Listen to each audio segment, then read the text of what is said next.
Hey guys, I'm sorry if I look a bit tired. It's pretty late, but I wanted to make this video before I leave for France tomorrow. I am going to talk in this video a little bit about a project that I was working on for the past 2 weeks, and that is my Garen cosplay. So, you guys might have seen some pictures. I posted a link to a con music video, CMV, that I was featured in.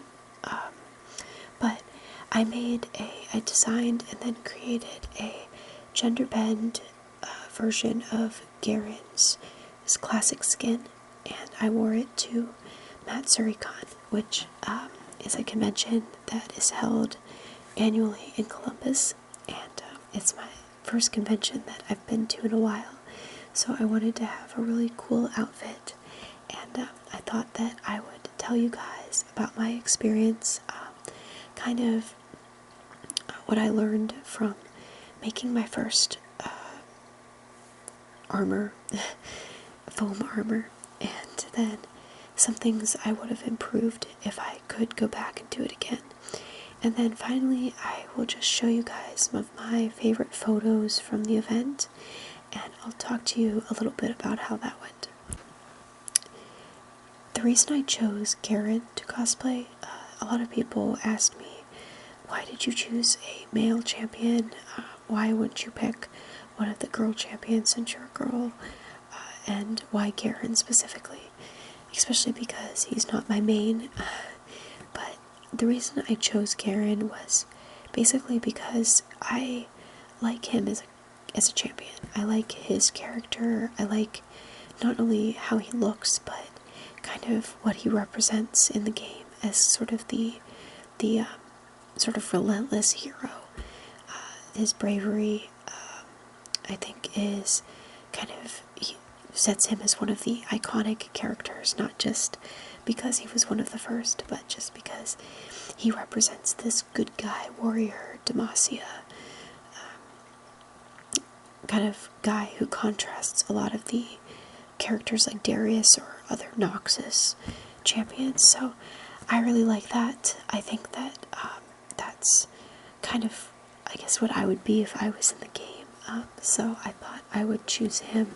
As for the reason I chose the classic skin, I really liked kind of some of the shapes and colors that were going on there.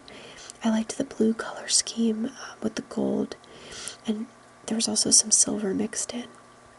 So I liked all that contrast that was going on. It wasn't just like a monotone outfit. There was a lot of dimension to it and stuff you could do with it. So I also really liked I liked the simplicity of it. I felt that some of his other skins, and certainly some of the other champions in League, have very complicated, detailed kind of armor, and his is a lot simpler. There's still quite a bit going on that makes it look awesome, but not as much as some of the other armor. When you're doing a genderbend cosplay, genderbend is often confused with crossplay, and there is a difference there. So, genderbend is when you take a champion who's traditionally, or any character from any show or anime or whatever, who's traditionally, who's a different gender from you, and you redesign an outfit using kind of the same concept of the character, maybe the same colors, maybe a very similar outfit, but just for the other gender, and then you create that. So it's not necessarily completely accurate to the character. It's maybe not even that close, but it falls within the character's personality, and it is basically like what that character would be if they were the other gender, kind of thing. So that's what I did. And that's in contrast to crossplay, which is where you're actually trying to appear as that other gender. So I would have had to wear a wig. I would have maybe taped everything down and like worn some kind of big like shoulder pads or something. I drew up a little design to start with, and I'll show it to you guys right here. It's just a little sketch I drew, and it was kind of an initial concept of what I wanted to do with his armor on me. So you can see, if you compare it to the 3D model, which I'll also be showing as kind of a screenshot of that, but I changed some things about how it looked, just like the way the chest plate was set up. I made it so that it was just a tank top instead of having like a long sleeve shirt, and that was mostly just because I knew it would be hot and in the convention center, and I didn't want to be wearing a bunch of clothes, so I decided to wear leggings instead of pants. And I also I like made some things a bit smaller and a bit more like girly looking, not as heavy, such as the boots. I just wore some riding boots, which I thought would be prettier. So yeah, that's my initial design. I moved on to the next phase, which was actually creating the costume and buying the materials to create the costume. And for that, I used a lot of YouTube tutorials that other people had created, where they talked about different types of foam to use, how to shape foam, how to do certain different pieces, such as the chest plate, shoulder pauldrons, the gauntlets.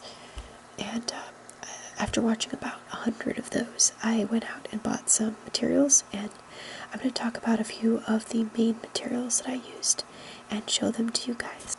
The first thing I wanted to talk about that is kind of a staple in any cosplayer's just box would be this, which is craft foam. And this is just a little piece, but you can get it at pretty much any craft store or even just Walmart. And it is really great because it's flexible, and not only can you bend it, you can actually also shape it with a heat gun, and that can allow you to have more like contours, like curves. So it's very, very useful. It's very cheap. It is easily glued. Pieces can be glued together with hot glue or super glue or Gorilla Glue, and it is thin and lightweight, so it's not going to bog you down. So this is really great, and I use this for basically the basis of my breastplate and any plate stuff that I made. The next thing I wanted to talk about is Warbler.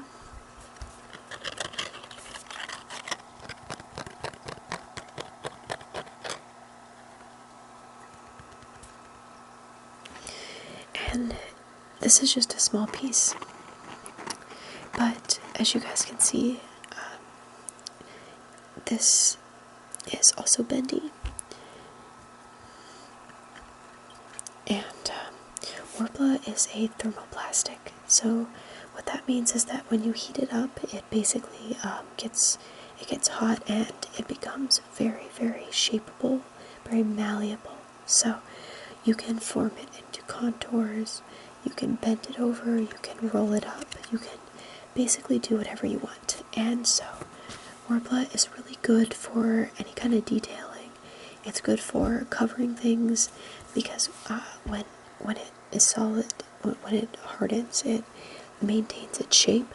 So when you can sandwich it together with the craft foam, and it makes for a very durable, very solid core armor. And you can prime and sand it, and it actually ends up looking really cool. I would say that the only disadvantage of Warbler is, if any of you guys have ever bought it, you know that it's very expensive. I paid $85 for a large sheet, and that's, kind of a lot. It's almost $100 for one sheet, so it was certainly my biggest expense for this armor. I would say that it was worth it, but that's kind of up for you guys to determine whether or not you want to spend that much money. the next thing I want to show you guys is EVA foam, or EVA. And this is just a little piece here. It is sometimes called puzzle piece foam. As you can see, this is used to be basically a puzzle piece square, and you can buy it in packs that you would use to like cover the floor and use for exercise. But I bought, I think, a pack of 10, and it was about $20. So it has this texture on one side, and it is smooth on the other side.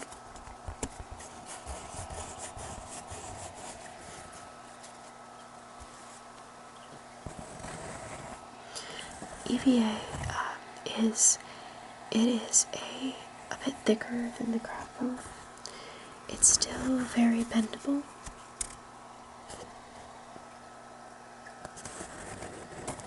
but it can still actually be shaped with a heat gun, although you have to be very careful because it lets off toxic fumes.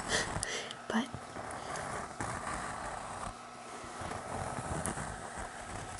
it can still be shaped, and it is good for kind of thicker, bigger pieces, such as I used it for my shoulder pauldrons. So, yeah.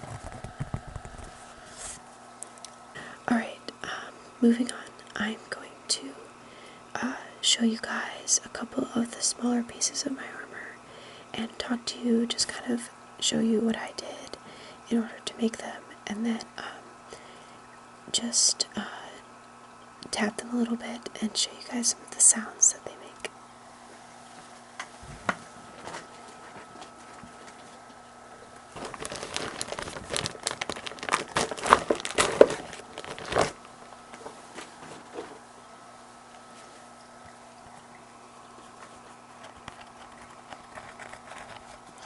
So this is one of my gauntlets.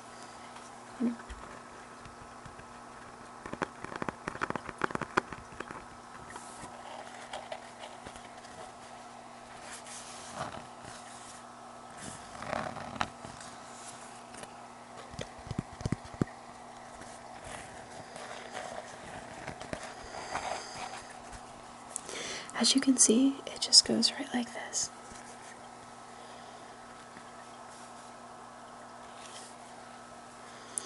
And I really like how this piece turned out.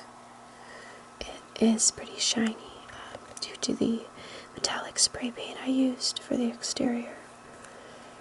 This is spray painted. This is acrylic paint, this silver part.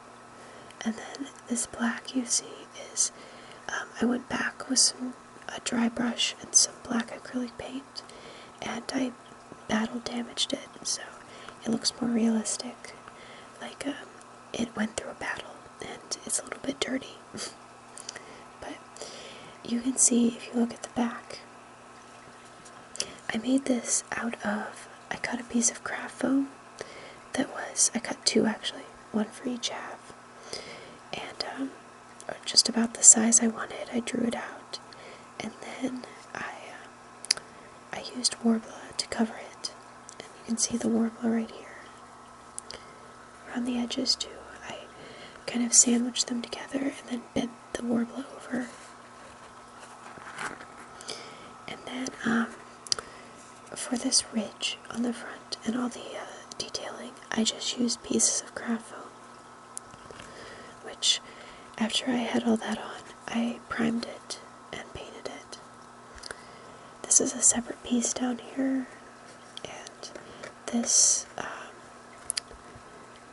I just stuck on because Warbler sticks to itself, so when it's heated, so that was really cool. And I had this glued to my little vinyl gloves that I sewed, but I don't anymore because they got kind of dirty, so just from smudging from the paint, so I want to actually remake them before I wear this again. But I had that just glued down the middle, just stuck on. Here's a before picture of my sword, and I started with just these 3 sheets of insulation foam. I sandwiched them together, then I kind of cut the shape that I wanted, that I had drawn on with Sharpie, and then sanded it down on the edges. I used a PVC pipe for the handle. Then I moved on to the edge, which I made out of craft foam that was just kind of glued together. And then to kind of stand up and create this little ridge around the edge, like in the 3D model that I saw. Finally, I made I used Worbla and the Eva foam to construct and sand down a hilt for the sword.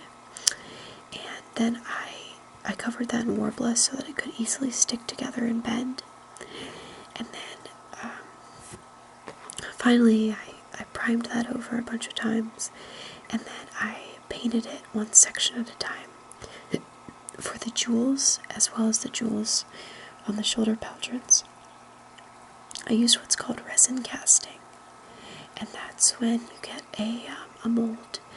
I got some cheap ones off of Amazon.com, and you can use a resin kit, which consists of resin and epoxy, I think, and you combine them, you can dye them whatever color you want, you pour them into the mold, and you wait about a day and a half, and after that time, you can take the jewels out, and they will be hardened.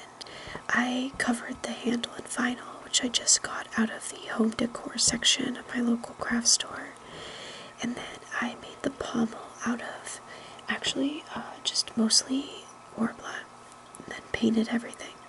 One thing I would have improved about this sword, I think that it was definitely the kind of standout piece of my outfit, and unfortunately it was very hard to carry just because of its size. It was 5 feet tall, which is about as tall as I am, and so that made it hard to carry around all day. So I definitely, if I could do it again, I would put some more stabilization in the tip so that it doesn't bend. You'll see in some of the pictures it's a little bit bent. So yeah, there's that. As for the armor, that was considerably easier. I'd say I mostly used that Worbla sandwich method that I showed you.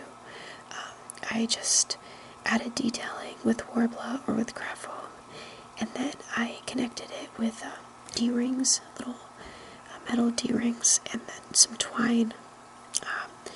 The armor consisted mainly of the kind of the stomach piece that you'll see, and then the breast piece, and then also the gauntlets, the pauldrons, which I made largely out of EVA foam, and I'll show a picture of kind of the preliminary stages of those. Then after that, we just have the gauntlets, the little kind of scarf clasps, and then the knee pieces, which in the pictures, those actually broke fairly quickly due to me not gluing on these straps for them well enough, and so that's something else I would have improved, just how well I glued things on. I did kind of underestimated the wear and tear that the armor would go through throughout the day. So now I'm just going to show some of my favorite pictures from the convention, and these were taken by one of my dear friends who came along, and she is an excellent photographer. I will put a link to her Tumblr page at the bottom, and yeah, so she took some pictures of me, and some of my favorites are this first one, which is the Garen in the bush shot, and that's just because, if you guys don't know, Garen is, due to his health regen properties, he often will be hiding in the bush to avoid getting hit with any damage while he regenerates health at an alarming rate. So I took a picture of me in a bush, and I thought that was kind of cute. The next picture that I'm going to show here is just a couple of shots of me by a fountain, and I liked the way these turned out because I think that I looked pretty noble, kind of like what it might look like if Garen stopped by a river for some water at the end of a long day of fighting. And so I like the way the lighting was on these. I like how it shows off the weapon, which I was very proud of. And I just like these pictures overall. The final pictures I'm going to show are some overall shots, and these show kind of the whole armor, just the whole thing together, and other than of course the knee things, which I mentioned broke, but yeah, so it kind of shows how big the sword was, and with relationship to the rest of me, and then it also gives a pretty good shot of the final finished armor and how that looks. So I hope you guys like it. So my convention experience was very good overall. I went for 2 days, and the first day I wore this costume, and I at first was kind of walking around, and when you go to a convention, you love it when people recognize your cosplay, and when they come up and say, hey, I'm a huge fan of that, and you did really well. And I was hoping that would happen, but I was also kind of scared just because it was a genderbend cosplay, so a lot of people probably weren't expecting to see somebody dressed up, a girl dressed up as a traditionally male character, so I was worried that no one would recognize it. But about maybe 20 minutes into the convention, I was just waiting for one of my friends, and I was feeling a little bit demoralized because my knee thing had just broke. But I hear this guy running up to me, and I turn around and he just goes, Garen. And I'm like, yes, you got it. And he was like, I knew from far away that you were Garen. And he didn't even mention the fact that I was a girl, and he just talked about how cool my costume was, and just how well I had done the design, and it made me feel really happy, and it was really encouraging. So yeah, after that I felt a lot better about it. I didn't mind so much when people just kind of thought it was cool armor and didn't really know who the character was. And then I actually did end up running into a lot more people who recognized it as a Garen cosplay. And in fact, I found a group to do photo shoots with, and I'm hoping that they'll post those online at some point. But it was really fun. I saw a lot of other really good League cosplays, and I was able to talk with some of them about champions and just gameplay. So it was really cool to interact with people, not just on the internet, but also in person, and share a common interest. So that was cool. If you guys have never cosplayed before, or had never gone to a convention, I would highly recommend it. It's super fun, and you don't actually have to, put a lot of time or effort into it. The outfit I wore the second day, which I'll show a picture of, was actually just one that I bought. I didn't make it. And it was just a Lolita dress that I got custom made for myself a few years ago. And just a wig that I actually bought in the dealer's room at the convention. And it is by Epic Cosplay Wigs. And I'll link them below. But, so yeah, the point is though that I didn't actually spend a lot of time on this costume. It was just kind of a cute look that I enjoy wearing, and so I just threw it together at the last minute. And you meet a lot of people there who put a lot of effort into their costumes, a lot of people that are just there for the kind of the atmosphere and the conversations that you have, and just, yeah, it's a really cool environment, and it's a good place to show off art, a good place to admire art, and just make new friends. So yeah, I'd say definitely go if you haven't gone before. I hope you guys enjoyed my video. I hope that you maybe learned a little something about cosplay, and I really hope you guys like my costume. If you guys want to see more pictures, I have posted it on my Tumblr, which I mentioned that I have kind of revived, and I will link that below, so you guys should go follow me. And yeah, also, once again, thanks to everyone who I've had the opportunity to play games with on League, and everyone who sent me messages just telling me how much my videos have helped them. It makes me, really makes my day when I see that. So thank you guys, and hopefully I will be able to continue to be active on YouTube while I'm in France. I don't think I'll be able to make any new videos though, so look forward to that when I get back in December. And until then, au revoir, and have a good time in America, or wherever you are. Yeah. Bye.